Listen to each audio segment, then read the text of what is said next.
আজকে আমাদের বিষয় ক্লাস 8-এর পূরক কোণ, সম্পূরক কোণ ও সন্নিহিত কোণ। তো দেখো, প্রথমে পূরক কোণ আর সম্পূরক কোণটা জেনে নিই, তারপর সন্নিহিত কোণ সম্পর্কে জানবো। পূরক কোণ কাকে বলে? দুটো কোণের সমষ্টি যদি 90 ডিগ্রি হয় তাহলে সেই কোণগুলোকে একে অপরের পূরক কোণ বলা হয়। এর ডেফিনেশনটা স্ক্রিনে তোমরা দেখতে পাচ্ছ, ওখান থেকে চাইলে তুলে নিতে পারো। পূরক কোণ যেমন দুটো কোণের সমষ্টি যদি 90 ডিগ্রি হয়, অর্থাৎ দেখো 30 ডিগ্রি এবং 60 ডিগ্রি, এই দুটো কোণ পরস্পর পূরক কোণ। কেননা 30 এবং 60-এ যোগ করলে দেখো 90 ডিগ্রি চলে আসছে, সেই জন্য এদেরকে পরস্পর পূরক কোণ বলা হয়। অবশ্যই বলে রাখি, পূরক কোণ কিন্তু কেউ কখনো একা হয় না, দুটো কোণে মিলে এক জোড়া পূরক কোণ হয়।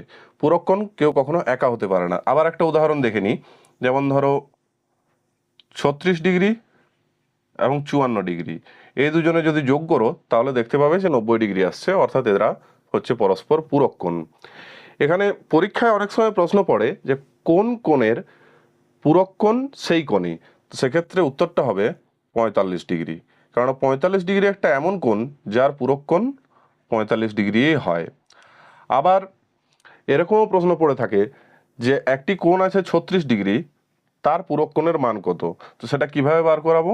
আমরা 90 ডিগ্রি থেকে 36 ডিগ্রি বিয়োগ করব, পাচ্ছি দেখো 4, এখানে 5, অর্থাৎ 54 ডিগ্রি। 36 ডিগ্রি এর পূরক কোণ হলো 54 ডিগ্রি।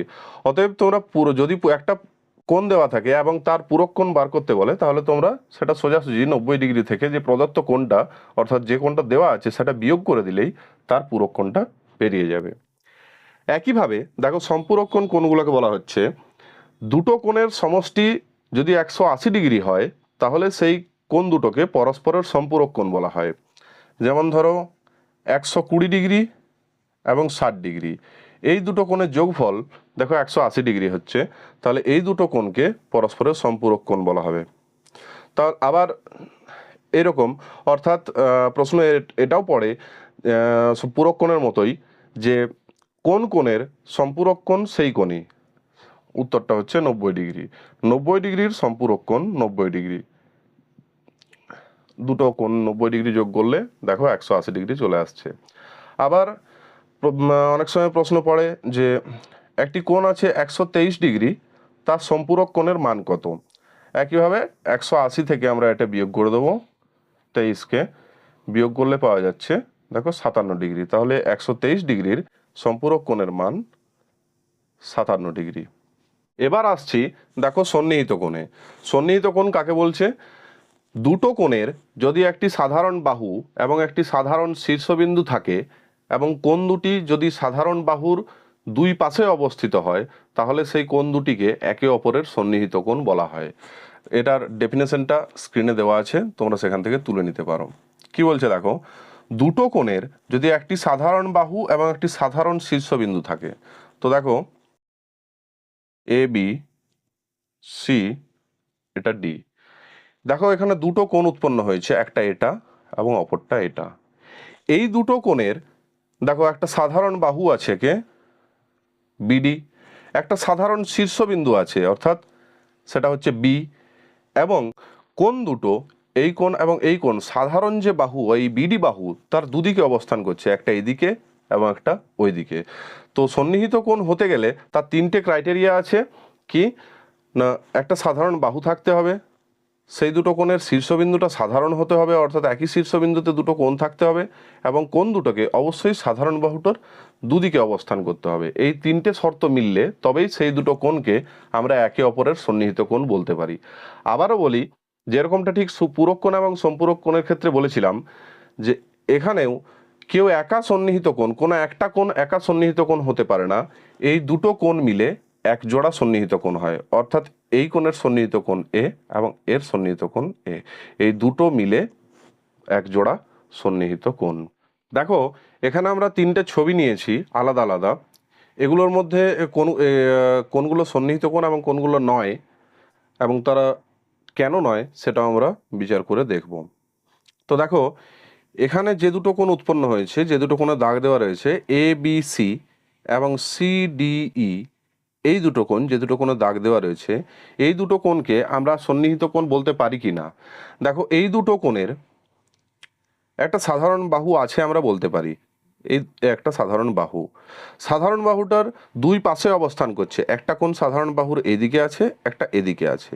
কিন্তু একটা জিনিস যদি আমরা লক্ষ্য করি তাহলে দেখবো যে 3 নম্বর যে শর্তটা সেটা কিন্তু এই দুটো কোণ মেনে চলছে না, অর্থাৎ একটা সাধারণ বিন্দু থাকতে হয় কোণ দুটোর, সেটা কিন্তু নেই। দেখো কোণ দুটো কিন্তু একই বিন্দুতে অবস্থান করছে না, দুটো আলাদা আলাদা বিন্দুতে অবস্থান করছে। তাহলে এই কোণ এ বি সি এবং কোণ সিডিই এদেরকে আমরা সন্নিহিত কোণ বলতে পারি না। আবার এখানে দেখো যে দুটো কোণে দাগ দেওয়া রয়েছে অর্থাৎ এ বি সি, কোণ এ বি সি এবং কোণ ডিবিসি, এই দুটো কোণ সন্নিহিত কিনা আমরা দেখি বিচার করে। তো দেখো এই দুটো কোণ, যে দুটো কোণে দাগ দেওয়া রয়েছে এদের একটা সাধারণ বাহু আছে বিসি, দুটো কোণই দেখো বিসি বাহুটাকে টাচ করে আছে, তাহলে সাধারণ বাহু আছে। সাধারণ শীর্ষবিন্দু আছে, দুটো কোণই একটা শীর্ষবিন্দুর ওপরই অবস্থান করছে। কিন্তু একটা তৃতীয় শর্তটা মেনে চলছে না, কোনটা? দেখো কোণ দুটোকে অবশ্যই সাধারণ বাহু দুপাশে অবস্থান করতে হয়, অর্থাৎ এটা যদি এটা সাধারণ বাহু তাহলে কোণ দুটো দেখো দুটোই কিন্তু সাধারণ বাহুর একই দিকে অর্থাৎ উপর দিকে অবস্থান করছে, তাহলে এই দুটো কোণকে আমরা সন্নিহিত কোণ বলতে পারি না। এখানে দেখো যে কোণ দুটো দাগ দেওয়া রয়েছে অর্থাৎ এ বিডি এবং ইবিসি, এই দুটো কোণ দেখো, এই দুটো কোণের একটা সাধারণ বিন্দু আছে, একটা সাধারণ বাহু আছে ধরে নিতে পারি, কারণ আমরা এসিটা পুরোটা একটাই বাহু। কিন্তু কোণ দুটো দেখো সাধারণ বাহুর একই দিকে অবস্থান করছে, দুটোই সাধারণ বাহুর ওপরের দিকে অবস্থান করছে। একটা ওপরে যদি একটা নিচে অবস্থান করতো তাহলে আমরা বলতে পারতাম যে কোণ দুটো সন্নিহিত কোণ, কিন্তু যেহেতু দুটোই সাধারণ বাহু এসির একই দিকে অবস্থান করছে তাহলে এটাকে, এই দুটো কোণকে আমরা সন্নিহিত কোণ বলতে পারি না। আশা করি তোমরা ব্যাপারটা বুঝতে পেরেছো। আজকের মতো ভিডিওটা এখানেই শেষ করছি, পরবর্তী ভিডিওতে আমরা আবার নতুন কিছু বিষয় নিয়ে আলোচনা করব। যদি ভিডিওটি তোমাদের ভালো লাগে থাকে তাহলে অবশ্যই লাইক করো, কমেন্ট করো এবং চ্যানেলটিকে অবশ্যই সাবস্ক্রাইব করো, এবং অবশ্যই নোটিফিকেশনের বেল আইকনটি ক্লিক করে রেখো যাতে পরবর্তীকালে যখনই আমি নতুন কোনো ভিডিও আপলোড করব সেটার নোটিফিকেশন তৎক্ষণাৎ তোমরা পেতে পারো। ধন্যবাদ।